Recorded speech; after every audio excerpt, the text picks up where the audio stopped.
The Secret Garden by Frances Hodgson Burnett. Chapter 1. There is no one left. When Mary Lennox was sent to Misselthwaite Manor to live with her uncle, everybody said she was the most disagreeable-looking child ever seen. It was true, too.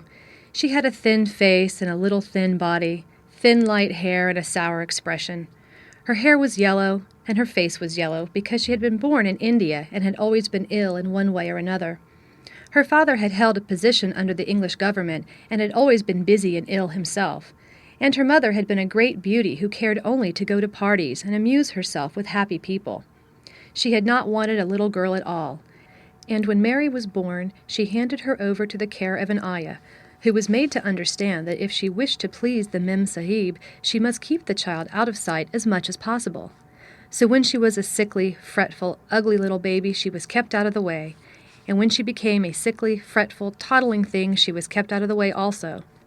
She never remembered seeing anything but the dark faces of her ayah and the other native servants, and as they always obeyed her and gave her her own way in everything, because the Mem Sahib would be angry if she was disturbed by her crying, by the time she was 6 years old she was as tyrannical and selfish a little pig as ever lived. The young English governess who came to teach her to read and write disliked her so much that she gave up her place in 3 months, and when other governesses came to try to fill it, they always went away in a shorter time than the first one. So if Mary had not chosen to really want to know how to read books, she would never have learned her letters at all. One frightfully hot morning, when she was about 9 years old, she awakened feeling very cross, and she became crosser still when she saw that the servant who stood by her bedside was not her ayah. "Why did you come?" she said to the strange woman.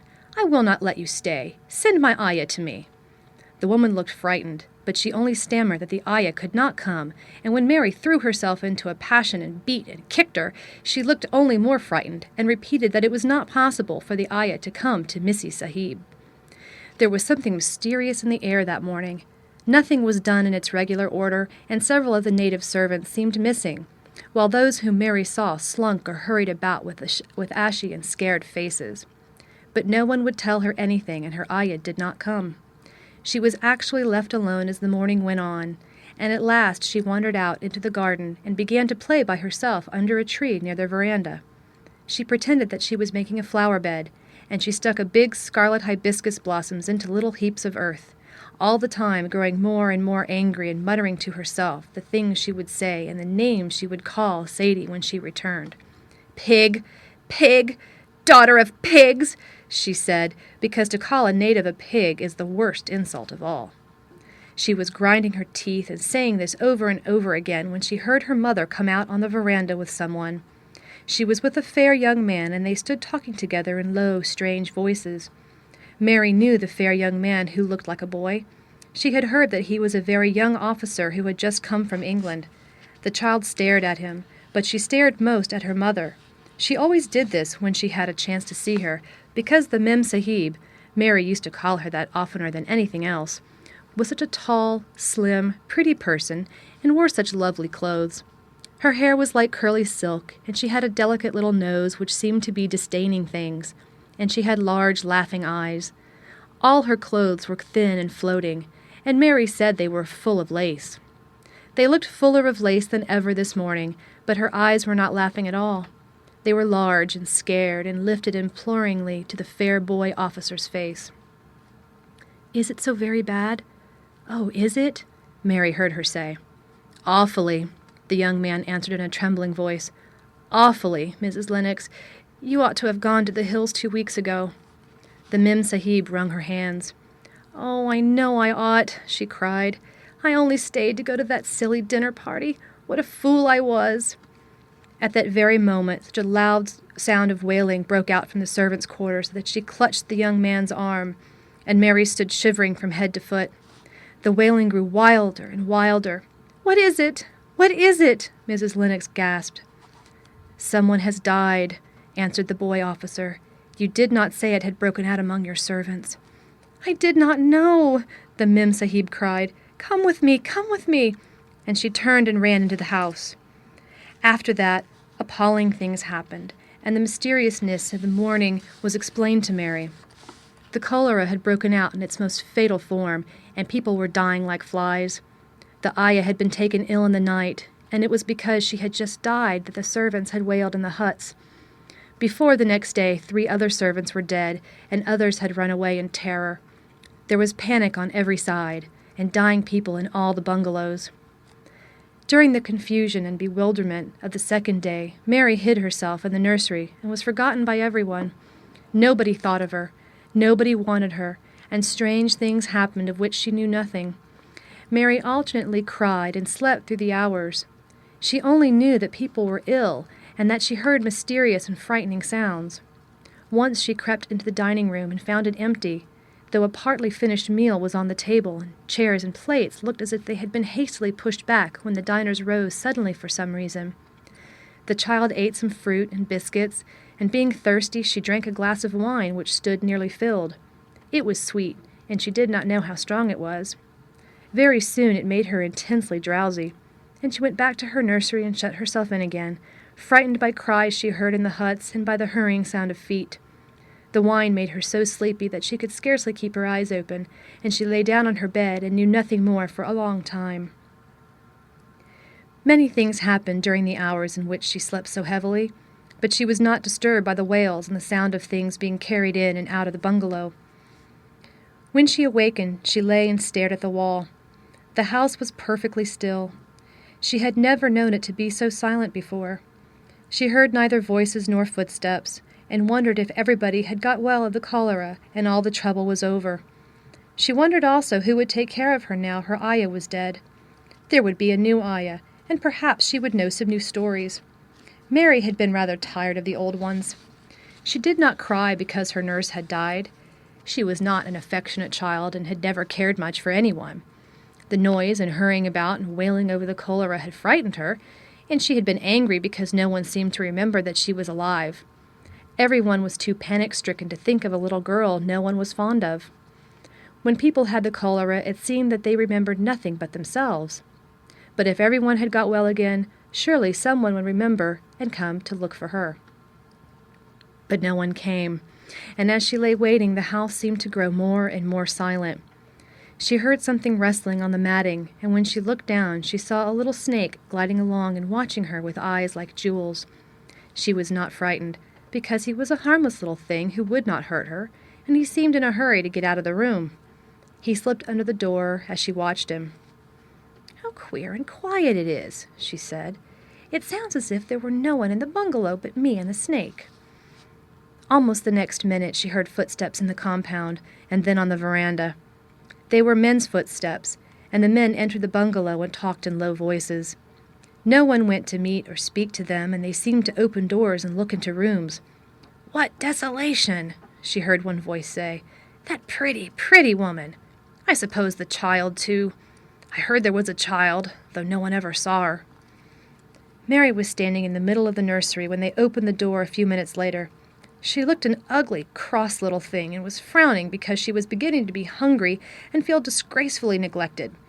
The first man who came in was a large officer she had once seen talking to her father.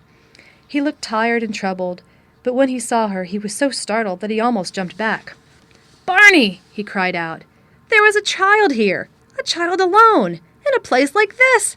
Mercy on us! Who is she?" "I am Mary Lennox," the little girl said, drawing herself up stiffly. She thought the man was very rude to call her father's bungalow a place like this. "I fell asleep when everyone had the cholera, and I have only just wakened up. Why does nobody come?" "It is the child no one ever saw," exclaimed the man, turning to his companions. "She has actually been forgotten." "Why was I forgotten?" Mary said, stamping her foot. "Why does nobody come?" The young man, whose name was Barney, looked at her very sadly. Mary even thought she saw him wink his eyes as if to wink tears away. "Poor little kid," he said. "There is nobody left to come." It was in that strange and sudden way that Mary found out that she had neither father nor mother left, and that they had died and been carried away in the night, and that the few native servants who had not died also had left the house as quickly as they could get out of it, none of them remembering that there was a Missy Sahib.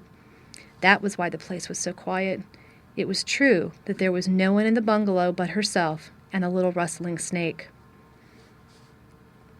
Read by Sarah Jenkins for Lit2Go on the web at fcit.usf.edu.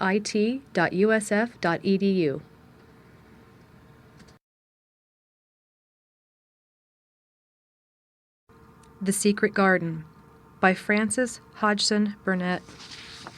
Chapter 2. Mistress Mary Quite Contrary. Mary had liked to look at her mother from a distance, and she had thought her very pretty. But as she knew very little of her, she could scarcely have been expected to love her or to miss her very much when she was gone.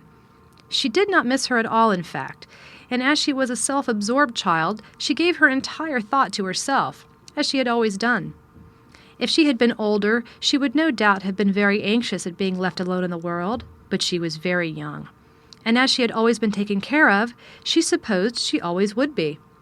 What she thought was that she would like to know if she was going to nice people, who would be polite to her and give her her own way, as her ayah and the other native servants had done. She knew that she was not going to stay at the English clergyman's house where she was taken at first. She did not want to stay. The English clergyman was poor, and he had 5 children nearly all the same age, and they wore shabby clothes and were always quarreling and snatching toys from each other. Mary hated their untidy bungalow and was so disagreeable to them that after the first day or two nobody would play with her. By the second day they had given her a nickname which made her furious. It was Basil who thought of it first. Basil was a little boy with impudent blue eyes and a turned-up nose, and Mary hated him. She was playing by herself under a tree, just as she had been playing the day the cholera broke out. She was making heaps of earth and paths for a garden, and Basil came and stood near to watch her. Presently he got rather interested, and suddenly made a suggestion. "Why don't you put a heap of stones there and pretend it's a rockery?" he said. "There, in the middle," and he leaned over her to point. "Go away!" cried Mary. "I don't want boys. Go away!" For a moment Basil looked angry, and then he began to tease. He was always teasing his sisters. He danced round and round her and made faces and sang and laughed. "Mistress Mary, quite contrary, how does your garden grow? With silver bells and cockle shells and marigolds all in a row." He sang it until the other children heard and laughed too. And the crosser Mary got, the more they sang, "Mistress Mary, quite contrary." And after that, as long as she stayed with them, they called her Mistress Mary, quite contrary, when they spoke of her to each other, and often when they spoke to her. "You are going to be sent home," Basil said to her, "at the end of the week, and we're glad of it." "I am glad of it too," answered Mary. "Where is home?" "She doesn't know where home is," said Basil with 7-year-old scorn. "It's England, of course. Our grandmamma lives there, and our sister Mabel was sent to her last year. You are not going to your grandmamma. You have none. You are going to your uncle. His name is Mr. Archibald Craven." "I don't know anything about him," snapped Mary. "I know you don't," Basil answered. "You don't know anything. Girls never do. I heard Father and Mother talking about him. He lives in a great, big, desolate old house in the country, and no one goes near him. He's so cross he won't let them, and they wouldn't come if he would let them. He's a hunchback, and he's horrid." "I don't believe you," said Mary, and she turned her back and stuck her fingers in her ears, because she would not listen any more.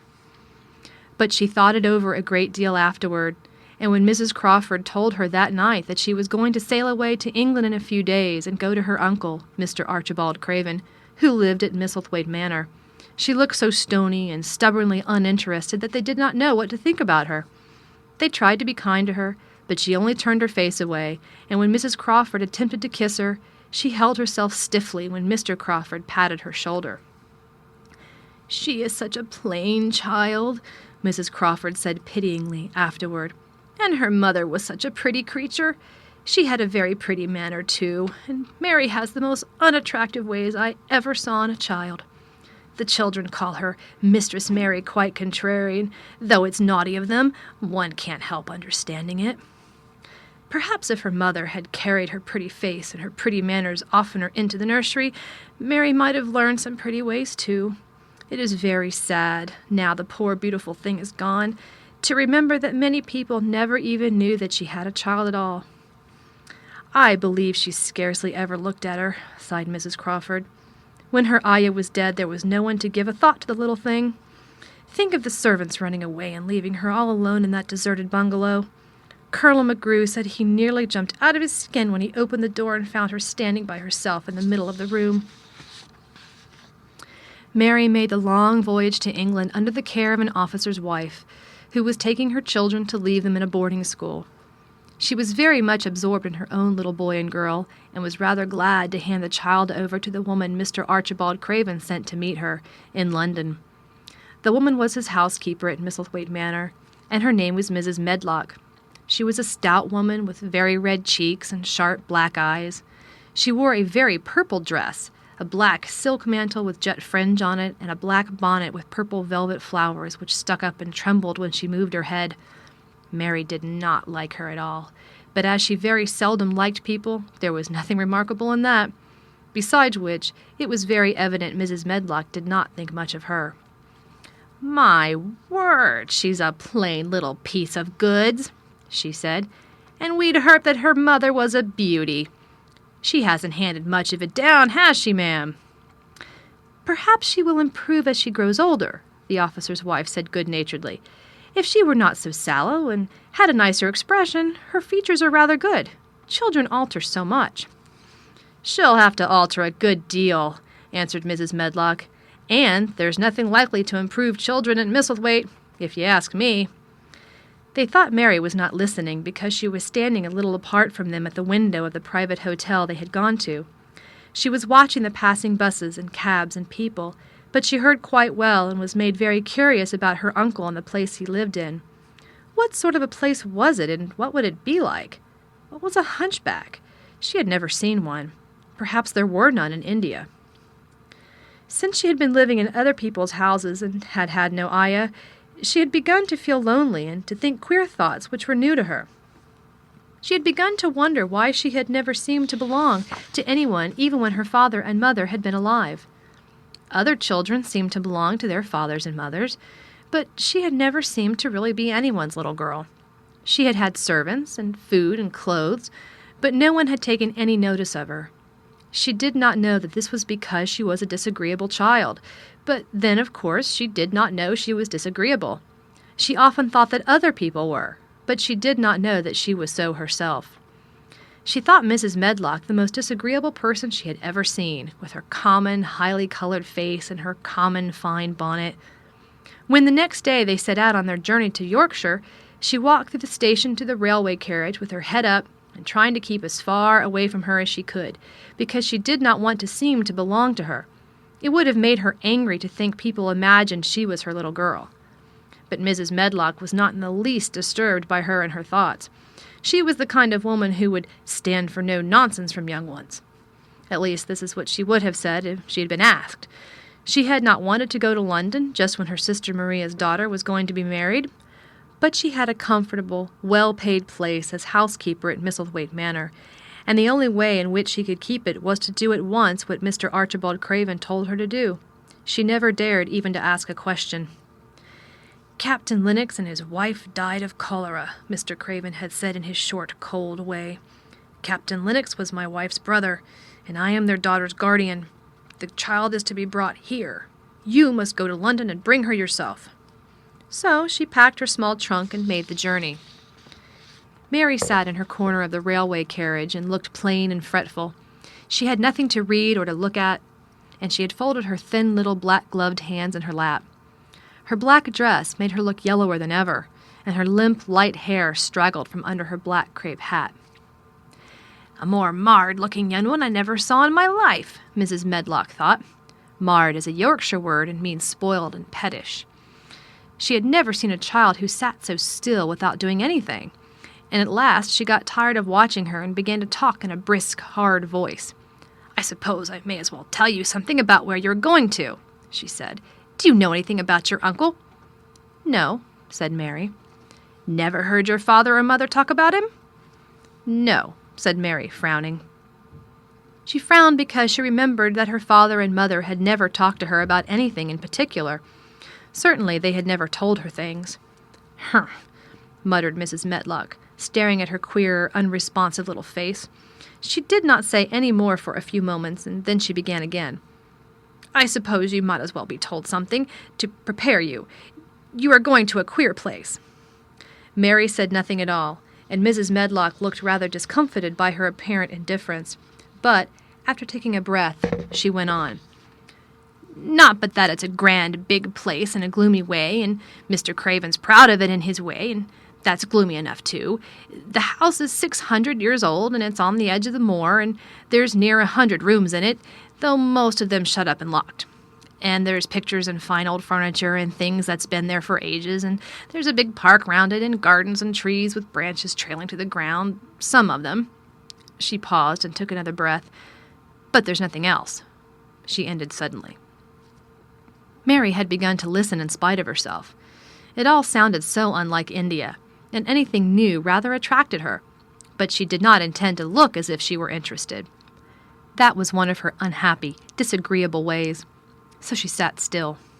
"Well," said Mrs. Medlock, "what do you think of it?" "Nothing," she answered.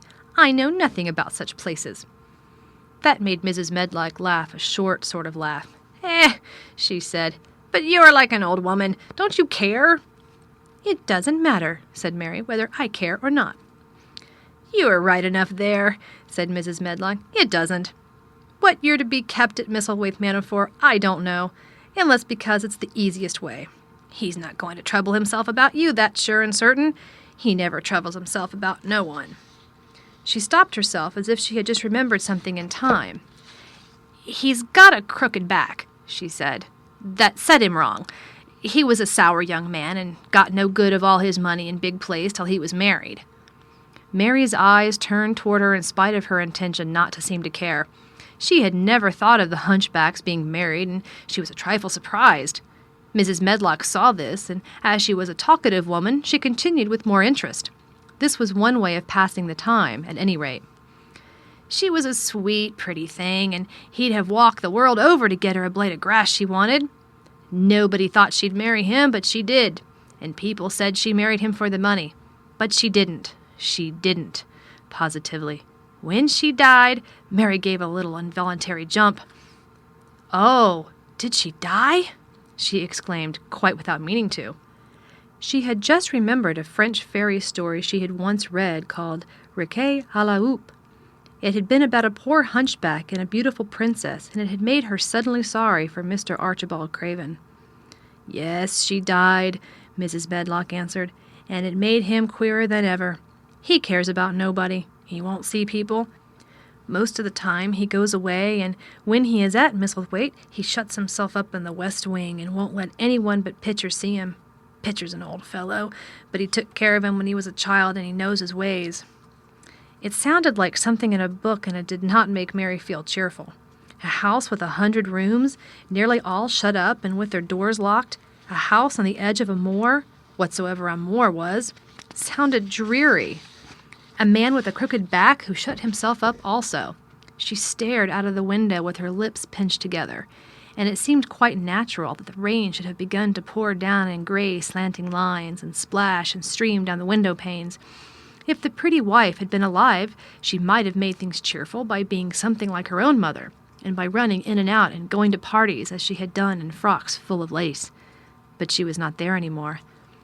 "You needn't expect to see him, because 10 to 1 you won't," said Mrs. Medlock, "and you mustn't expect that there will be people to talk to you. You'll have to play about and look after yourself. You'll be told what rooms you can go into and what rooms you're to keep out of. There's gardens enough, but when you're in the house, don't go wandering and poking about. Mr. Craven won't have it." "I shall not want to go poking about," said sour little Mary, and just as suddenly as she had begun to be rather sorry for Mr. Archibald Craven, she began to cease to be sorry and to think he was unpleasant enough to deserve all that had happened to him. And she turned her face toward the streaming panes of the window of the railway carriage and gazed out at the gray rainstorm which looked as if it would go on for ever and ever. She watched it so long and steadily that the grayness grew heavier and heavier before her eyes, and she fell asleep. Read by Sarah Jenkins for Lit2Go, on the web at fcit.usf.edu.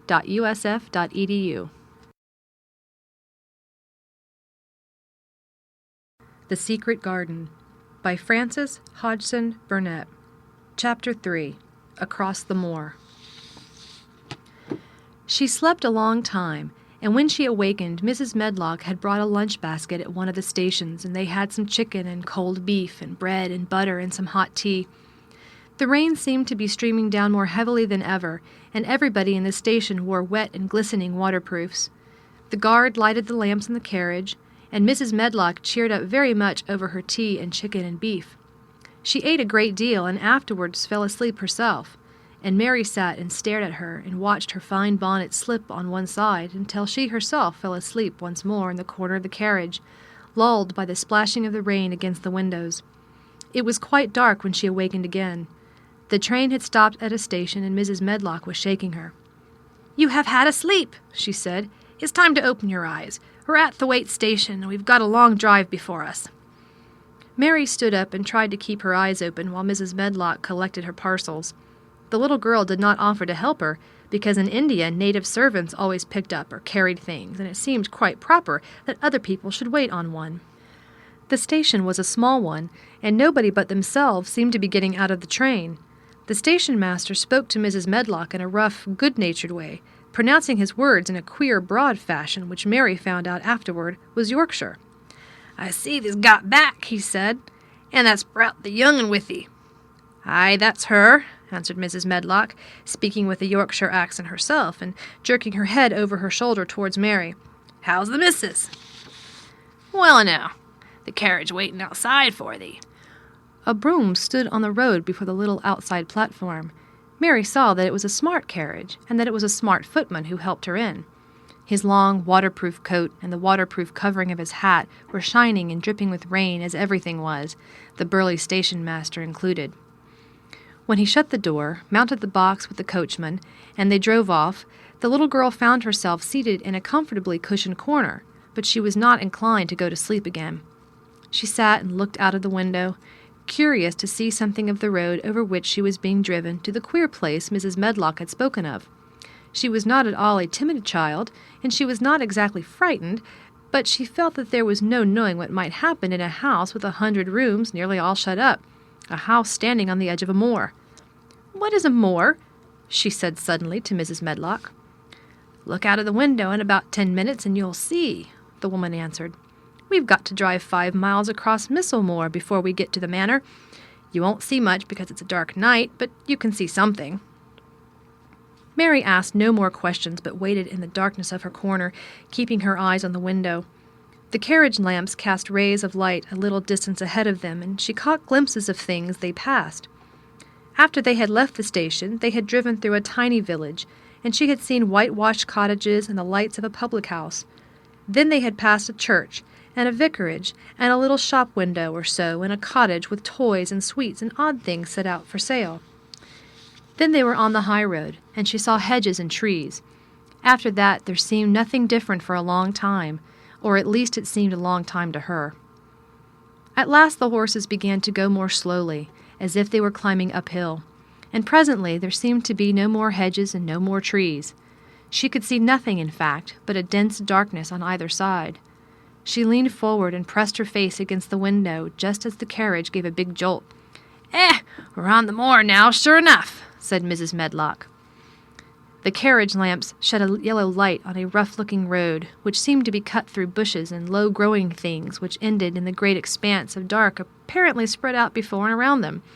A wind was rising and making a singular, wild, low, rushing sound.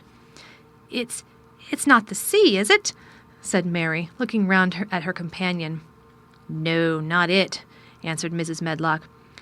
"Nor it isn't fields nor mountains. It's just miles and miles and miles of wild land that nothing grows on but heather and gorse and broom, and nothing lives on but wild ponies and sheep." "I feel as if it might be the sea if there were water on it," said Mary. "It sounds like the sea just now." "That's the wind blowing through the bushes," Mrs. Medlock said. "It's a wild, dreary enough place to my mind, though there's plenty that likes it, particularly when the heather's in bloom." On and on they drove through the darkness, and though the rain stopped, the wind rushed by and whistled and made strange sounds. The road went up and down, and several times the carriage passed over a little bridge beneath which water rushed very fast with a great deal of noise. Mary felt as if the drive would never come to an end, and that the wide, bleak moor was a wide expanse of black ocean through which she was passing on a strip of dry land. "I don't like it," she said to herself. "I don't like it," and she pinched her thin lips more tightly together. The horses were climbing up a hilly piece of road when she first caught sight of a light. Mrs. Medlock saw it as soon as she did, and drew a long sigh of relief. "I am glad to see that bit of light twinkling," she explained. "It's the light in the lodge window. We shall get a good cup of tea after a bit, at all events." It was after a bit, as she said, for when the carriage passed through the park gates there was still 2 miles of avenue to drive through, and the trees, which nearly met overhead, made it seem as if they were driving through a long, dark vault. They drove out of the vault into a clear space and stopped before an immensely long but low-built house which seemed to ramble round a stone court. At first Mary thought that there were no lights at all in the windows, but as she got out of the carriage she saw that one room in a corner upstairs showed a dull glow. The entrance door was a huge one made of massive, curiously shaped panels of oak studded with big iron nails and bound with great iron bars. It opened into an enormous hall, which was so dimly lighted that the faces and the portraits on the walls and the figures and the suits of armor made Mary feel that she did not want to look at them. As she stood on the stone floor, she looked a very small, odd little black figure, and she felt as small and lost and odd as she looked. A neat, thin old man stood near the manservant who opened the door for them. "You are to take her to her room," he said in a husky voice. "He doesn't want to see her. He's going to London in the morning." "Very well, Mr. Pitcher," Mrs. Medlock answered. "So long as I know what's expected of me, I can manage."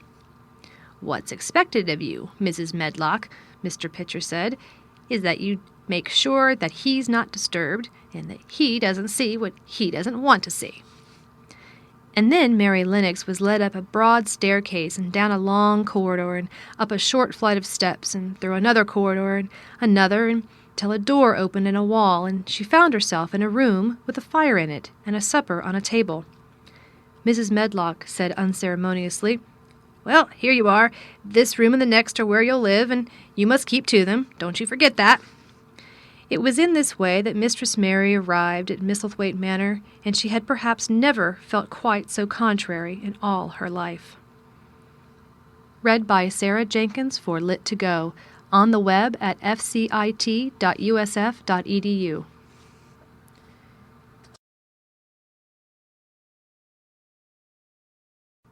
The Secret Garden by Frances Hodgson Burnett. Chapter 4. Martha. When she opened her eyes in the morning, it was because a young housemaid had come into her room to light the fire and was kneeling on the hearth-rug, raking out the cinders noisily. Mary lay and watched her for a few moments and then began to look about the room. She had never seen a room at all like it and thought it curious and gloomy. The walls were covered with tapestry with a forest scene embroidered on it. There were fantastically dressed people under the trees, and in the distance there was a glimpse of the turrets of a castle. There were hunters and horses and dogs and ladies. Mary felt as if she were in the forest with them. Out of a deep window she could see a great climbing stretch of land which seemed to have no trees on it, and to look rather like an endless, dull, purplish sea. "What is that?" she said, pointing out of the window. Martha, the young housemaid, who had just risen to her feet, looked and pointed also. "That there?" she said. "Yes, that's the moor," with a good-natured grin. "Does thee like it?" "No," answered Mary. "I hate it." "That's because they're not used to it," Martha said, going back to her hearth. "They thinks it's too big and bare now, but they will like it." "Do you?" inquired Mary. "Aye, that I do," answered Martha, cheerfully polishing away at the grate. "I just love it. It's not bare. It's covered with growing things. It smells sweet. It's fair lovely in spring and summer when the gorse and broom and heather's in flower. It smells of honey and there's such a lot of fresh air. And the sky looks so high, and the bees and skylarks make such a nice noise humming and singing.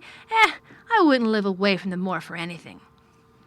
Mary listened to her with a grave, puzzled expression. The native servants she had been used to in India were not in the least like this. They were obsequious and servile and did not presume to talk to their masters as if they were their equals. They made salams and called them protector of the poor and names of that sort. Indian servants were commanded to do things, not asked. It was not the custom to say please and thank you, and Mary had always slapped her ayah in the face when she was angry. She wondered a little what this girl would do if one slapped her in the face. She was a round, rosy, good-natured-looking creature, but she had a sturdy way which made Mistress Mary wonder if she might not even slap back, if the person who slapped her was only a little girl. "You are a strange servant," she said from her pillows, rather haughtily. Martha sat up on her heels, with her blacking brush in her hand, and laughed without seeming the least out of temper. I know that," she said. "If there was a grand missus at Misselthwaite, I should never have been even one of the under-housemaids. I might have been let to be scullery maid, but I'd never have been let upstairs. I'm too common, and I talk too much Yorkshire. But this is a funny house, for all it's so grand. Seems like there's neither master nor mistress except Mr. Pitcher and Mrs. Medlock. Mr. Craven, he won't be troubled about anything when he's here, and he's nearly always away. Mrs. Medlock gave me the place out of kindness. She told me she could never have done it if Misselthwaite had been like other big houses." "Are you going to be my servant?" Mary asked, still in her imperious little Indian way. Martha began to rub her grate again. "I'm Mrs. Medlock's servant," she said stoutly, "and she's Mr. Craven's, but I'm to do the housemaid's work up here and wait on you a bit. But you won't need much waiting on." "Who is going to dress me?" demanded Mary. Martha sat up on her heels again and stared. She spoke in broad Yorkshire in her amazement. "Canada dress us in?" she said. "What do you mean? I don't understand your language," said Mary. I forgot," Martha said. "Mrs. Medlock told me I'd have to be careful or you wouldn't know what I was saying. I mean, can't you put on your own clothes?" "No," answered Mary, quite indignantly. "I never did in my life. My ayah dressed me, of course." "Well," said Martha, evidently not in the least aware that she was impudent, "it's time thou should learn. Thou canna begin younger. It'll do thee good to wait on thysen belt. My mother always said she couldn't see why grand people's children didn't turn out fair fools, what with nurses and being washed and dressed and took out to walk as if they was puppies." "It is different in India," said Mistress Mary disdainfully. She could scarcely stand this. But Martha was not at all crushed. I can see it's different," she answered almost sympathetically. "I dare say it's because there's such a lot of blacks there instead of respectable white people. When I heard you was coming from India, I thought you was black too." Mary sat up in bed furious. "What?" she said. "What? You thought I was a native? You daughter of a pig!" Martha stared and looked hot. "Who are you calling names?" she said. "You needn't be so vexed. That's not the way for a young lady to talk. I have nothing against the blacks. When you read about 'em in tracts, they're always very religious. You always read as a black man and a brother. I've never seen a black, and I was fair pleased to think I was going to see one close. When I come in to light your fire this morning, I crept up your bed and pulled the cover back, careful to look at you. And there you was, disappointedly, no more black than me, for all you're so yeller." Mary did not even try to control her rage and humiliation. "You thought I was a native? You dared? You don't know anything about natives. They are not people. They're servants who must salaam to you. You know nothing about India. You know nothing about anything." She was in such a rage and felt so helpless before the girl's simple stare, and somehow she suddenly felt so horribly lonely and far away from everything she understood and which understood her, that she threw herself face downward on the pillows and burst into passionate sobbing. She sobbed so unrestrainedly that good-natured Yorkshire Martha was a little frightened and quite sorry for her. She went to the bed and bent over her. You mustn't cry like that there," she begged. "You mustn't for sure. I didn't know you'd be vexed. I don't know anything about anything, just like you said. I beg your pardon, miss. Do stop crying." There was something comforting and really friendly in her queer Yorkshire speech and sturdy way which had a good effect on Mary. She gradually ceased crying and became quiet. Martha looked relieved. "It's time for thee to get up now," she said. "Mrs. Medlock said I was to carry the breakfast and tea and dinner into the room next to this. It's been made into a nursery for thee. I'll help thee on with thy clothes, that thou get out of bed. If the buttons are at the back, thou canna button them up thyself." When Mary at last decided to get up, the clothes Martha took from the wardrobe were not the ones she had worn when she arrived the night before with Mrs. Medlock. "Those are not mine," she said. "Mine are black." She looked the thick white wool coat and dress over, and added with cool approval, "Those are nicer than mine." "These are the ones that must put on," Martha answered. "Mr. Craven ordered Mrs. Medlock to get 'em in London. He said, 'I won't have a child dressed in black wandering about like a lost soul,' he said. 'It'd make the place sadder than it is. Put color on her.' Mother said she knew what he meant. Mother always knows what a body means. She doesn't hold with black herself." "I hate black things," said Mary. The dressing process was one which taught them both something. Martha had buttoned up her little sisters and brothers, but she had never seen a child who stood still and waited for another person to do things for her, as if she had neither hands nor feet of her own. "Why doesn't thee put on thy own shoes?" she said when Mary quietly held out her foot. "My ayah did it," answered Mary, staring. "It was the custom." She said that very often. It was the custom. The native servants were always saying it. If one told them to do a thing their ancestors had not done for 1,000 years, they gazed at one mildly and said, "It is not the custom," and one knew that was the end of the matter. It had not been the custom that Mistress Mary should do anything but stand and allow herself to be dressed like a doll. But before she was ready for breakfast, she began to suspect that her life at Misselthwaite Manor would end by teaching her a number of things quite new to her. Things such as putting on her own shoes and stockings, and picking up things she let fall. If Martha had been a well-trained, fine young lady's maid, she would have been more subservient and respectful, and would have known that it was her business to brush hair and button boots and pick up things and lay them away. She was, however, only an untrained Yorkshire rustic who had been brought up in a moorland cottage with a swarm of little brothers and sisters who had never dreamed of doing anything but waiting on themselves and on the younger ones, who were either babies in arms or just learning to totter about and tumble over things.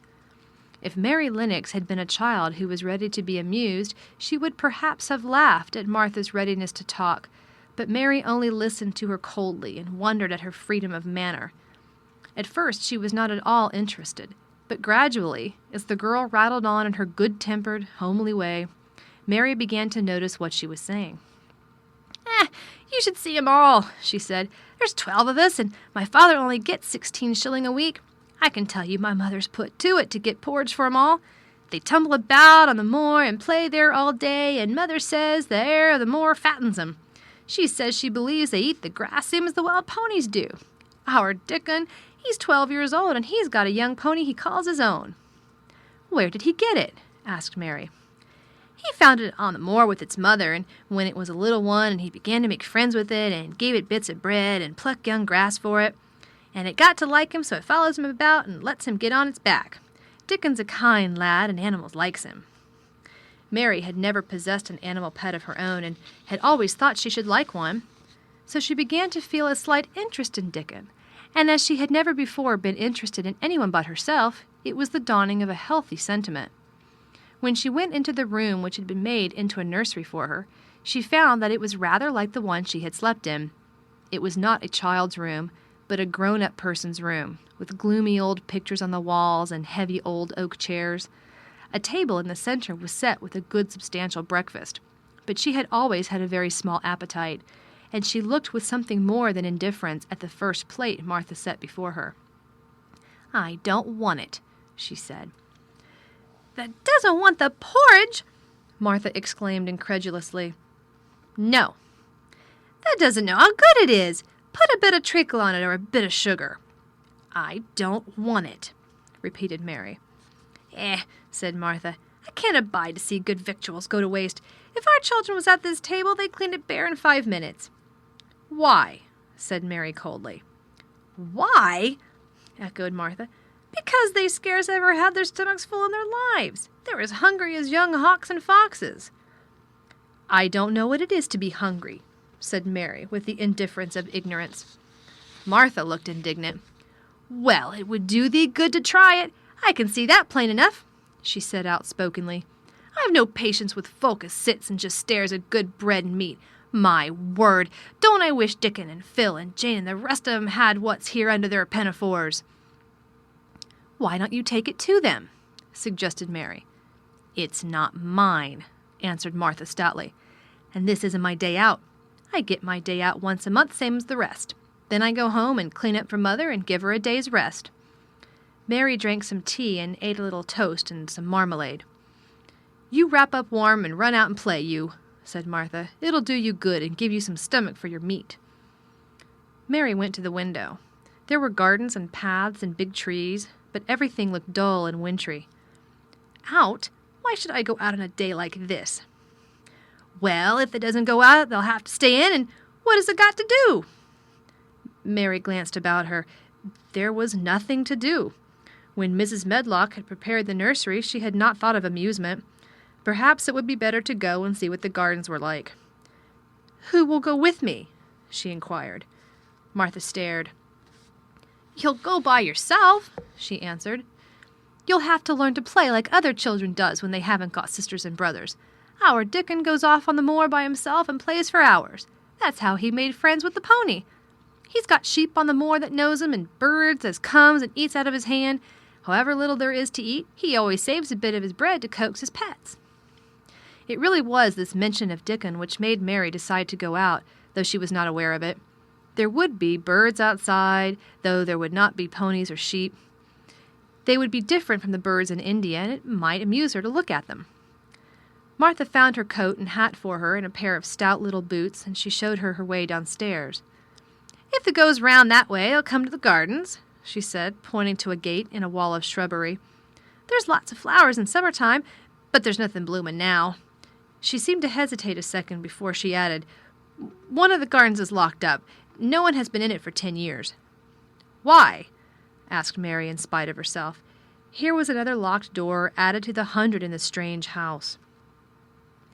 "Mr. Craven had it shut when his wife died so sudden.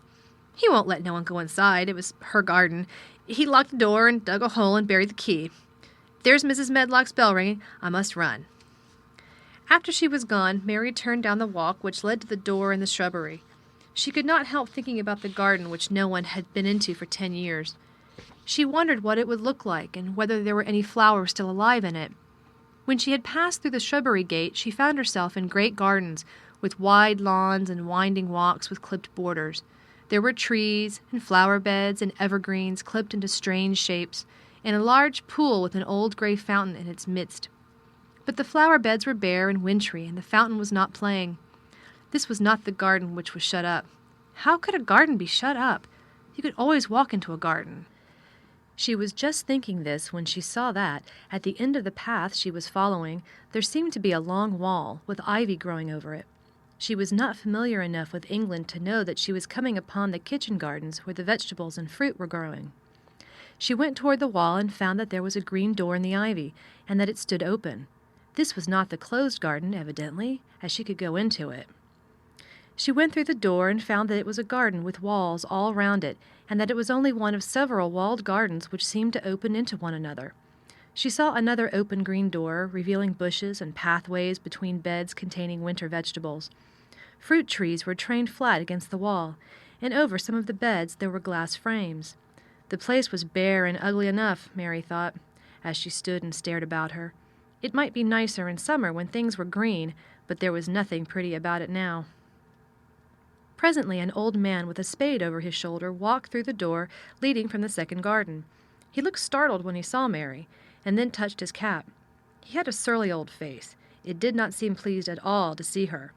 But then she was displeased with his garden and wore her quite contrary expression, and certainly did not seem at all pleased to see him. "What is this place?" she asked. "One of the kitchen gardens," he answered. "What is that?" said Mary, pointing to the other green door. "Another of 'em," shortly. "There's another on the other side of the wall, and there's the orchard on the other side of that." "Can I go in them?" asked Mary. "If the likes, but there's nowt to see." Mary made no response. She went down the path and through the second green door. There she found more walls and winter vegetables and glass frames, but in the second wall there was another green door, and it was not open. Perhaps it led into the garden which no one had seen for 10 years. As she was not at all a timid child and always did what she wanted to do, Mary went to the green door and turned the handle. She hoped the door would not open because she wanted to be sure she had found the mysterious garden. But it did open quite easily, and she walked through it and found herself in an orchard. There were walls all round it also, and trees trained against them, and there were bare fruit trees growing in the winter-brown grass, but there was no green door to be seen anywhere. Mary looked for it, and yet when she had entered the upper end of the garden, she had noticed that the wall did not seem to end with the orchard, but to extend beyond it, as if it enclosed a place on the other side.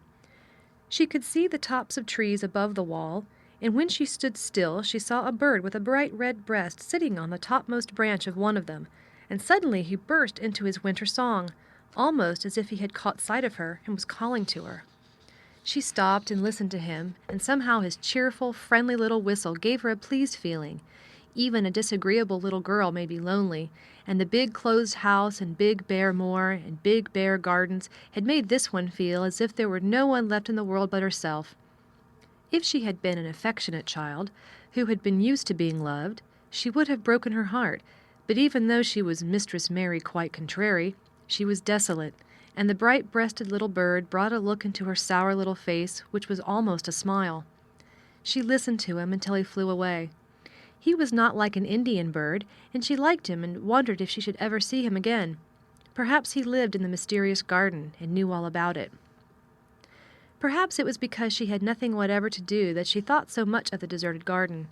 She was curious about it and wanted to see what it was like. Why had Mr. Archibald Craven buried the key? If he had liked his wife so much, why did he hate her garden?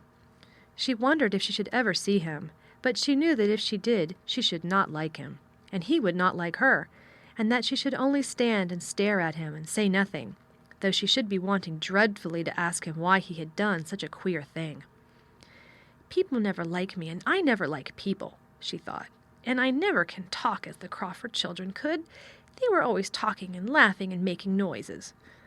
She thought of the robin and of the way he seemed to sing his song at her, and as she remembered the tree-top he perched on, she stopped rather suddenly on the path.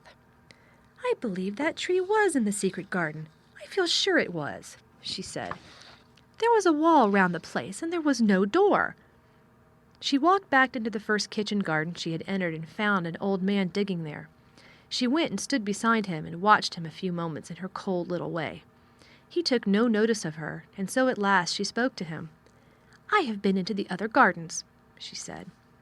"There was nothing to prevent thee," he answered crustily. "I went into the orchard." "There was no dog at the door to bite thee," he answered. "There was no door there into the other garden," said Mary. "What garden?" he said in a rough voice, stopping his digging for a moment. "The one on the other side of the wall," answered Mistress Mary. "There are trees there. I saw the tops of them. A bird with a red breast was sitting on one of them, and he sang." To her surprise, the surly old weather-beaten face actually changed its expression. A slow smile spread over it, and the gardener looked quite different. It made her think that it was curious how much nicer a person looked when he smiled. She had not thought of it before. He turned about to the orchard side of his garden and began to whistle, a low, soft whistle. She could not understand how such a surly man could make such a coaxing sound. Almost the next moment, a wonderful thing happened. She heard a soft little rushing flight through the air, and it was the bird with the red breast flying to them, and he actually alighted on a big clod of earth quite near to the gardener's foot. "Here he is," chuckled the old man, and then he spoke to the bird as if he were speaking to a child. "Where has thou been, that cheeky little beggar?" he said. "I have not seen thee before today. Has thou begun the curtain this early this season? Thou too forward." The bird put his tiny head on one side and looked up at him with his soft, bright eye, which was like a black dewdrop. He seemed quite familiar and not the least afraid. He hopped about and pecked the earth briskly, looking for seeds and insects. It actually gave Mary a queer feeling in her heart, because he was so pretty and cheerful and seemed so like a person.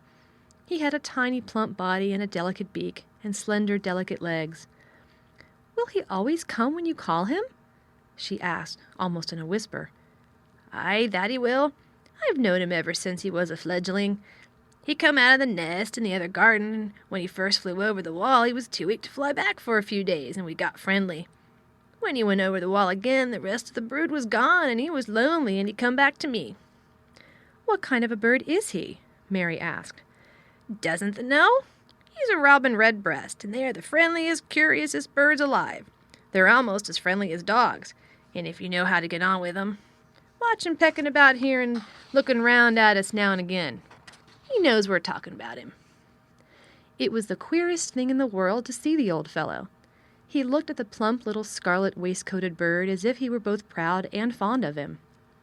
"He's a conceited one," he chuckled. "He likes to hear folk talk about him. And curious, bless me, there was never his like for curiosity and meddlin'. He's always comin' to see what I'm plantin'. He knows all the things Messer Craven never troubles hisself to find out. He's the head gardener, he is." The robin hopped about busily pecking the soil, and now and then stopped and looked at them a little. Mary thought his black dewdrop eyes gazed at her with great curiosity. It really seemed as if he were finding out all about her. The queer feeling in her heart increased. "Where did the rest of the brood fly to?" she asked. "There's no knowin'. The old ones turn 'em out of their nest and make 'em fly, and they're scattered 'fore you know it. This one was a knowin' one, and he knew he was lonely." Mistress Mary went a step nearer to the robin and looked at him very hard. "I'm lonely," she said. She had not known before that this was one of the things which made her feel sour and cross. She seemed to find it out when the robin looked at her, and she looked at the robin. The old gardener pushed his cap back on his bald head and stared at her a minute. "Art thou the little wench from India?" he asked. Mary nodded. "Then no wonder thou'rt lonely. Thou'lt be lonelier before it's done," he said. He began to dig again, driving his spade deep into the rich black garden soil, while the robin hopped about very busily employed. "What is your name?" Mary inquired. He stood up to answer her. "Ben Weatherstaff," he answered, and then he added with a surly chuckle, "I'm lonely myself, except when he's with me," and he jerked his thumb toward the robin. "He's the only friend I've got." "I have no friends at all," said Mary. "I never had. My ayah didn't like me, and I never played with anyone." It is a Yorkshire habit to say what you think with blunt frankness, and old Ben Weatherstaff was a Yorkshire Moorman. "Thee and me are a good bit alike," he said. "We was wove out of the same cloth.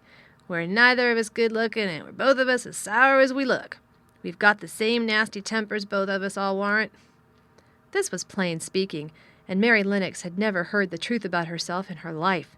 Native servants always salaamed and submitted to you, whatever you did. She had never thought much about her looks, but she wondered if she was as unattractive as Ben Weatherstaff, and she also wondered if she looked as sour as he had looked before the robin came. She actually began to wonder also if she was nasty-tempered. She felt uncomfortable. Suddenly a clear, rippling little sound broke out near her, and she turned round. She was standing a few feet from a young apple tree, and the robin had flown onto one of its branches and had burst out into a scrap of a song. Ben Weatherstaff laughed outright. "What did he do that for?" asked Mary. "He's made up his mind to make friends with thee," replied Ben. "Dang me if he hasn't took a fancy to thee." "To me?" said Mary, and she moved toward the little tree softly and looked up. "Would you make friends with me?" she said to the robin, just as if she was speaking to a person. "Would you?" And she did not say it either in her hard little voice or in her imperious Indian voice, but in a tone so soft and eager and coaxing that Ben Weatherstaff was as surprised as she had been when she had heard him whistle. "Why," he cried out, "that said that as nice and human as if there was a real child instead of a sharp old woman. This said it almost like Dickon talks to his wild things on the moor." "Do you know Dickon?" Mary asked, turning round rather in a hurry. "Everybody knows him. Dickon's wandering about everywhere. The very blackberries and heather bells knows him. I warrant the foxes shows him where their cubs lies, and the skylarks doesn't hide their nests from him." Mary would have liked to ask some more questions. She was almost as curious about Dickon as she was about the deserted garden. But just that moment the robin, who had ended his song, gave a little shake of his wings, spread them, and flew away. He had made his visit and had other things to do. "He has flown over the wall," Mary cried out, watching him. "He has flown into the orchard. He has flown across the other wall, into the garden where there is no door." "He lives there," said old Ben. "He came out of the egg there.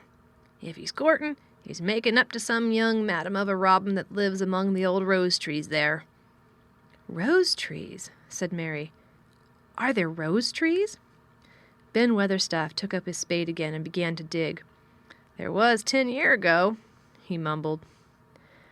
"I should like to see them," said Mary. "Where is the green door? There must be a door somewhere." Ben drove his spade deep and looked as uncompanionable as he had looked when she first saw him. "There was 10 year ago, but there isn't now," he said. "No door!" cried Mary. "There must be." "None as anyone can find, and none as is anyone's business.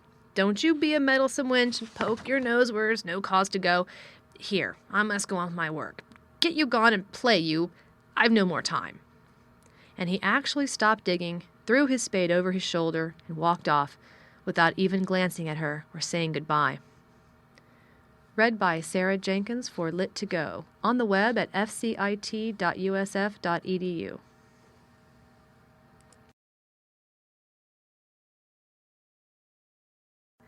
The Secret Garden by Frances Hodgson Burnett. Chapter 5. The Cry in the Corridor. At first, each day which passed by for Mary Lennox was exactly like the others. Every morning she awoke in her tapestried room and found Martha kneeling upon the hearth building her fire. Every morning she ate her breakfast in the nursery, which had nothing amusing in it. And after each breakfast she gazed out of the window across to the huge moor, which seemed to spread out on all sides and climb up to the sky. And after she had stared for a while, she realized that if she did not go out, she would have to stay in and do nothing. And so she went out. She did not know that this was the best thing she could have done, and she did not know that, when she began to walk quickly or even run along the paths and down the avenue, she was stirring her slow blood and making herself stronger by fighting with the wind which swept down from the moor. She ran only to make herself warm, and she hated the wind which rushed at her face and roared and held her back as if it were some giant she could not see. But the big breaths of rough, fresh air blown over the heather filled her lungs with something which was good for her whole thin body, and whipped some red color into her cheeks and brightened her dull eyes when she did not know anything about it. But after a few days spent almost entirely out of doors, she wakened one morning knowing what it was to be hungry, and when she sat down to her breakfast, she did not glance disdainfully at her porridge and push it away, but took up her spoon and began to eat it, and went on eating it until her bowl was empty. "That got on well enough without this morning, didn't it?" said Martha. "It tastes nice today," said Mary, feeling a little surprised herself. "It's the hair of the moor that's given the stomach for the victuals," answered Martha. "It's lucky for thee that there's got victuals as well as appetite. There's been 12 in our cottage has had the stomach and nothing to put in it. You go on playing you out of doors every day, and you'll get some flesh on your bones, and you won't be so yeller." "I don't play," said Mary. "I have nothing to play with." "Nothing to play with!" exclaimed Martha. "Our children plays with sticks and stones. They just runs about and shouts and looks at things." Mary did not shout, but she looked at things. There was nothing else to do. She walked round and round the gardens and wandered about the paths in the park. Sometimes she looked for Ben Weatherstaff, but though several times she saw him at work, he was too busy to look at her or was too surly. Once when she was walking toward him, he picked up his spade and turned away as if he did it on purpose. One place she went to oftener than to any other. It was the long walk outside the gardens with the walls around them. There were bare flower beds on either side of it, and against the wall the ivy grew thickly. There was one part of the wall where the creeping dark green leaves were more bushy than elsewhere. It seemed as if for a long time that part had been neglected. The rest of it had been clipped and made to look neat, but at this lower end of the walk it had not been trimmed at all. A few days after she had talked to Ben Weatherstaff, Mary stopped to notice this and wondered why it was so. She had just paused and was looking up at a long spray of ivy swinging in the wind when she saw a gleam of scarlet and heard a brilliant chirp, and there, on the top of the wall, Forward perched Ben Weatherstaff's robin redbreast, tilting forward to look at her with his small head on one side. "Oh!" she cried out. "Is it you? Is it you?" And it did not seem at all queer to her that she spoke to him as if she were sure that he would understand and answer her. He did answer. He twittered and chirped and hopped along the wall as if he were telling her all sorts of things. It seemed to Mistress Mary as if she understood him too, though he was not speaking in words. It was as if he said, "Good morning. Isn't the wind nice? Isn't the sun nice? Isn't everything nice? Let us both chirp and hop and twitter. Come on, come on." Mary began to laugh, and as he hopped and took little flights along the wall, she ran after him. Poor little thin, sallow, ugly Mary. She actually looked almost pretty for a moment. "I like you," she cried out, pattering down the walk. And she chirped and tried to whistle, which last she did not know how to do in the least. But the robin seemed to be quite satisfied, and chirped and whistled back at her. At last he spread his wings and made a darting flight to the top of a tree, where he perched and sang loudly. That reminded Mary of the first time she had seen him. He had been swinging on a tree-top then, and she had been standing in the orchard. Now she was on the other side of the orchard and standing in the path outside a wall, much lower down, and there was the same tree inside. "It's in the garden no one can go into," she said to herself. "It's the garden without a door. He lives in there. How I wish I could see what it's like." She ran up the walk to the green door she had entered the first morning. Then she ran down the path through the other door and then into the orchard, and when she stood and looked up there was the tree on the other side of the wall, and there was the robin just finishing his song and beginning to preen his feathers with his beak. "It is the garden," she said. "I'm sure it is." She walked round and looked closely at that side of the orchard wall, but she only found what she had found before, that there was no door in it. Then she ran through the kitchen gardens again and out into the walk outside the long ivy-covered wall, and she walked to the end of it and looked at it, but there was no door. And then she walked to the other end, looking again, but there was no door. "It's very queer," she said. "Ben Weatherstaff said there was no door, and there is no door, but there must have been one 10 years ago, because Mr. Craven buried the key." This gave her so much to think of that she began to be quite interested and feel that she was not sorry that she had come to Misselthwaite Manor. In India she had always felt hot and too languid to care much about anything. The fact was that the fresh wind from the moor had begun to blow the cobwebs out of her young brain and to waken her up a little. She stayed out of doors nearly all day, and when she sat down to her supper at night, she felt hungry and drowsy and comfortable. She did not feel cross when Martha chattered away. She felt as if she rather liked to hear her, and at last she thought she would ask her a question. She asked it after she had finished her supper and had sat down on the hearth-rug before the fire. "Why did Mr. Craven hate the garden?" she said. She had made Martha stay with her, and Martha had not objected at all. She was very young and used to a crowded cottage full of brothers and sisters, and she found it dull in the great servants' hall downstairs, where the footmen and upper housemaids made fun of her Yorkshire speech and looked upon her as a common little thing, and sat and whispered among themselves. Martha liked to talk, and the strange child who had lived in India and had been waited upon by blacks was novelty enough to attract her. She sat down on the hearth herself without waiting to be asked. "Are thou thinking about that garden yet?" she said. "I knew thou would. That was just the way with me when I first heard about it." "Why did he hate it?" Mary persisted. Martha tucked her feet under her and made herself quite comfortable. "Listen to the wind wuthering round the house," she said. "You could bear stand up on the moor if you was out on it tonight." Mary did not know what wuthering meant until she listened, and then she understood. It must mean that hollow, shuddering sort of roar which rushed round and round the house, as if the giant no one could see were buffeting it and beating at the walls and windows to try to break in. But one knew he could not get in, and somehow it made one feel very safe and warm inside a room with a red coal fire. "But why did he hate it so?" she asked, after she had listened. She intended to know if Martha did. Then Martha gave up her store of knowledge. "Mind," she said, "Mrs. Medlock said it's not to be talked about. There's lots of things in this place that's not to be talked over. That's Mr. Craven's orders. His troubles are none servant's business, he says. But for the garden he wouldn't be like he is. It was Mrs. Craven's garden that she had made when first they were married, and she just loved it. And they used to tend the flowers themselves, and none of the gardeners was ever let to go in. Him and her used to go in and shut the door and stay there hours and hours, reading and talking. And she was just a bit of a girl, and there was an old tree with a branch bent like a seat on it, and she made roses grow over it, and she used to sit there. But one day when she was sitting there, the branch broke, and she fell on the ground and was hurt so bad that the next day she died. The doctors thought he'd go out of his mind and die too. That's why he hates it. No one's ever gone in since, and he won't let anyone talk about it. Mary did not ask any more questions. She looked at the red fire and listened to the wind wuthering. It seemed to be wuthering louder than ever. At that moment, a very good thing was happening to her.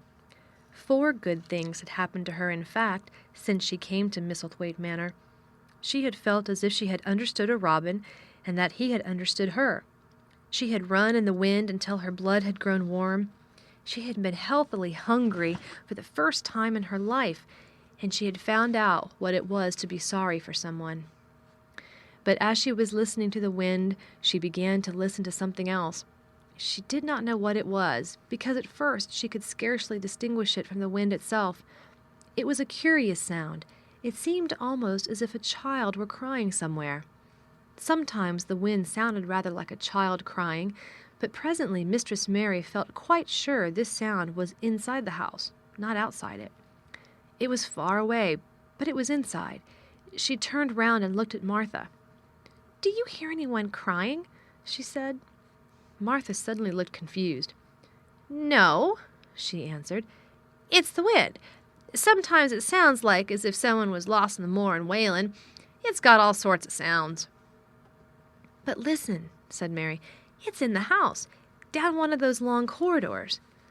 And at that very moment a door must have been opened somewhere downstairs, for a great rushing draught blew along the passage, and the door of the room they sat in was blown open with a crash, and as they both jumped to their feet, the light was blown out, and the crying sound was swept down the far corridor, so that it was to be heard more plainly than ever. "There," said Mary, "I told you so. It is someone crying, and it isn't a grown-up person."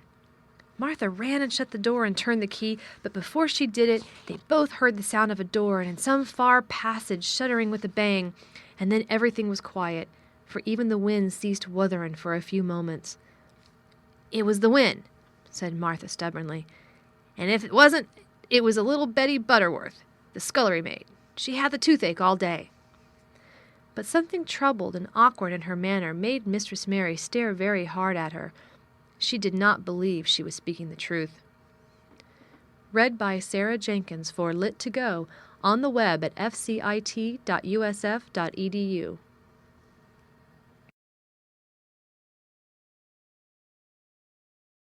The Secret Garden by Frances Hodgson Burnett. Chapter 6. There was someone crying. There was. The next day the rain poured down in torrents again, and when Mary looked out of her window, the moor was almost hidden by gray mist and cloud. There could be no going out today. "What do you do in your cottage when it rains like this?" she asked Martha. "Try to keep from under each other's feet, mostly," Martha answered. There does seem a lot of us then. Mother's a good-tempered woman, but she gets fair mothered. The biggest ones goes out in the cowshed and plays there. Dickon, he doesn't mind the wet. He goes out just the same as if the sun was shining. He says he sees things on a rainy days, and he doesn't show when it's fair weather. He once found a little fox cub half drowned in its hole, and he brought it home in the bosom of his shirt to keep it warm.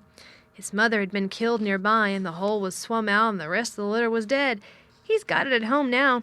He found a half-drowned young cow another time, and he brought it home too, and tamed it. It's named Soot because it's so black, and it hops and flies about with him everywhere." The time had come when Mary had forgotten to resent Martha's familiar talk. She had even begun to find it interesting and to be sorry when she stopped or went away.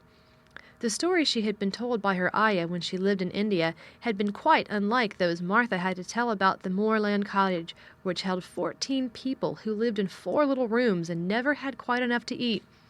The children seemed to tumble about and amuse themselves like a litter of rough, good-natured collie puppies.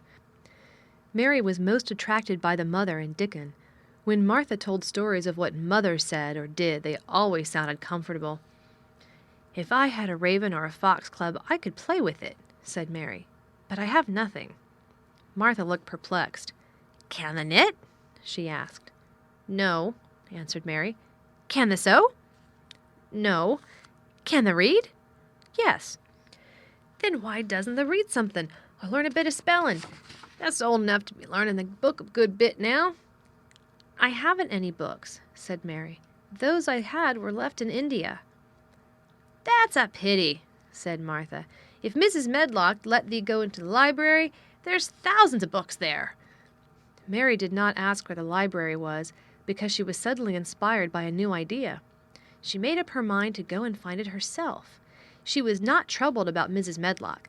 Mrs. Medlock seemed always to be in her comfortable housekeeper's sitting room downstairs. In this queer place one scarcely ever saw anyone at all. In fact, there was no one to see but the servants, and when their master was away, they lived a luxurious life below stairs, where there was a huge kitchen hung about with shining brass and pewter, and a large servants' hall where there were 4 or 5 abundant meals eaten every day, and where a great deal of lively romping went on when Mrs. Medlock was out of the way. Mary's meals were served regularly, and Martha waited on her, but no one troubled themselves about her in the least. Mrs. Medlock came and looked at her every day or two, but no one inquired what she did or told her what to do. She supposed that perhaps this was the English way of treating children. In India she had always been attended by her ayah, who had followed her about and waited on her hand and foot. She had often been tired of her company. Now she was followed by nobody, and was learning to dress herself because Martha looked as though she thought she was silly and stupid when she wanted to have things handed to her and put on. "Hasn't the got good sense?" she said once, when Mary had stood waiting for her to put on her gloves for her. "Our Susan Ann is twice as sharp as thee, and she's only 4 years old. Sometimes I looks fair soft in the head." Mary had worn her contrary scowl for an hour after that, but it made her think several entirely new things. She stood at the window for about 10 minutes this morning after Martha had swept up the hearth for the last time and gone downstairs. She was thinking over the new idea which had come to her when she had heard of the library. She did not care very much about the library itself, because she had read very few books, but to hear of it brought back to her mind the 100 rooms with closed doors. She wondered if they were all really locked, and what she would find if she could get into any of them. Were there 100 really? Why shouldn't she go and see how many doors she could count? It would be something to do on this morning when she could not go out. She had never been taught to ask permission to do things, and she knew nothing at all about authority, so she would not have thought it necessary to ask Mrs. Medlock if she might walk about the house, even if she had seen her. She opened the door of the room and went into the corridor, and then she began her wanderings. It was a long corridor, and it branched into other corridors, and it led her up short flights of steps which mounted to others again. There were doors and doors, and there were pictures on the walls. Sometimes they were pictures of dark, curious landscapes, but oftenest they were portraits of men and women in queer, grand costumes made of satin and velvet. She found herself in one long gallery whose walls were covered with these portraits. She had never thought there could be so many in any house. She walked slowly down this place and stared at the faces which also seemed to stare at her. She felt as if they were wondering what a little girl from India was doing in their house. Some were pictures of children, little girls in thick satin frocks which reached to their feet and stood out about them, and boys with puffed sleeves and lace collars and long hair, or with big ruffs around their necks. She always stopped to look at the children and wonder what their names were, and where they had gone, and why they wore such odd clothes. There was a stiff, plain little girl rather like herself. She wore a green brocade dress and held a green parrot on her finger. Her eyes had a sharp, curious look. "Where do you live now?" said Mary aloud to her. "I wish you were here." Surely no other little girl ever spent such a queer morning. It seemed as if there was no one in all the huge rambling house but her own small self, wandering about upstairs and down, through narrow passages and wide ones, where it seemed to her that no one but herself had ever walked. Since so many rooms had been built, people must have lived in them, but it all seemed so empty that she could not quite believe it true. It was not until she climbed to the second floor that she thought of turning the handle of a door. All the doors were shut, as Mrs. Medlock had said they were, but at last she put her hand on the handle of one of them and turned it. She was almost frightened for a moment when she felt that it turned without difficulty, and that when she pushed upon the door itself, it slowly and heavily opened. It was a massive door, and opened into a big bedroom. There were embroidered hangings on the wall, and inlaid furniture, such as she had seen in India, stood about the room. A broad window with leaded panes looked out upon the moor, and over the mantel was another portrait of the stiff, plain little girl who seemed to stare at her more curiously than ever. "Perhaps she slept here once," said Mary. "She stares at me so that she makes me feel queer." After that she opened more doors, and more. She saw so many rooms that she became quite tired and began to think there must be 100, though she had not counted them. In all of them there were old pictures or old tapestries with strange scenes worked on them. There were curious pieces of furniture and curious ornaments in nearly all of them. In one room, which looked like a lady's sitting room, the hangings were all embroidered velvet, and in a cabinet were about 100 little elephants made of ivory. They were of different sizes, and some had their mahouts, or palanquins, on their backs. Some were much bigger than the others, and some were so tiny that they seemed only babies. Mary had seen carved ivory in India, and she knew all about elephants. She opened the door of the cabinet and stood on a footstool and played with these for quite a long time. When she got tired, she set the elephants in order and shut the door of the cabinet. In all her wanderings through the long corridors and the empty rooms, she had seen nothing alive. But in this room she saw something. Just after she had closed the cabinet door, she heard a tiny rustling sound. It made her jump and look around at the sofa by the fireplace, from which it had seemed to come. In the corner of the sofa there was a cushion, and in the velvet which covered it there was a hole, and out of the hole peeped a tiny head with a pair of frightened eyes in it. Mary crept softly across the room to look. The bright eyes belonged to a little gray mouse, and the mouse had eaten a hole into the cushion and made a comfortable nest there. 6 baby mice were cuddled up asleep near her. If there was no one else alive in the 100 rooms, there were 7 mice who did not look lonely at all. "If they wouldn't be so frightened, I would take them back with me," said Mary. She had wandered about long enough to feel too tired to wander any further, and she turned back. 2 or 3 times she lost her way by turning down the wrong corridor and was obliged to ramble up and down until she found the right one. But at last she reached her own floor again, and though she was some distance from her own room and did not know exactly where she was, "I believe I have taken a wrong turning again," she said, standing still at what seemed the end of a short passage with tapestry on the wall. "I don't know which way to go. How still everything is." It was while she was standing here, and just after she had said this, that the stillness was broken by a sound. It was another cry, but not quite like the one she had heard last night. It was only a short one, a fretful, childish whine muffled by passing through walls. "It's nearer than it was," said Mary, her heart beating rather faster. "And it is crying." She put her hand accidentally upon the tapestry near her, and then sprang back, feeling quite startled. The tapestry was the covering of a door which fell open, and showed her that there was another part of the corridor behind it, and Mrs. Medlock was coming up it with her bunch of keys in her hand and a very cross look on her face. "What are you doing here?" she said, and she took Mary by the arm and pulled her away. "What did I tell you?" "I turned round the wrong corner," explained Mary. "I didn't know which way to go, and I heard someone crying." She quite hated Mrs. Medlock at that moment, but she hated her more the next. "You didn't hear anything of the sort," said the housekeeper. "You come along back to your own nursery, or I'll box your ears." And she took her by the arm and half pushed, half pulled her up one passage and down another until she pushed her in at the door of her own room. "Now," she said, "you stay where you're told to stay, or you'll find yourself locked up. The master had better get you a governess, same as he said he would. You're one that needs someone to look sharp after you. I've got enough to do." She went out of the room and slammed the door after her.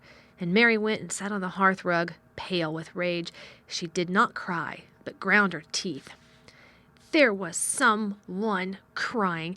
There was, she said to herself. She had heard it twice now, and sometime she would find out. She had found out a great deal this morning. She felt as if she had been on a long journey, and at any rate she had had something to amuse her all the time, and she had played with the ivory elephants and had seen the gray mouse and its babies in their nest in the velvet cushion. Read by Sarah Jenkins for Lit2Go, on the web at fcit.usf.edu.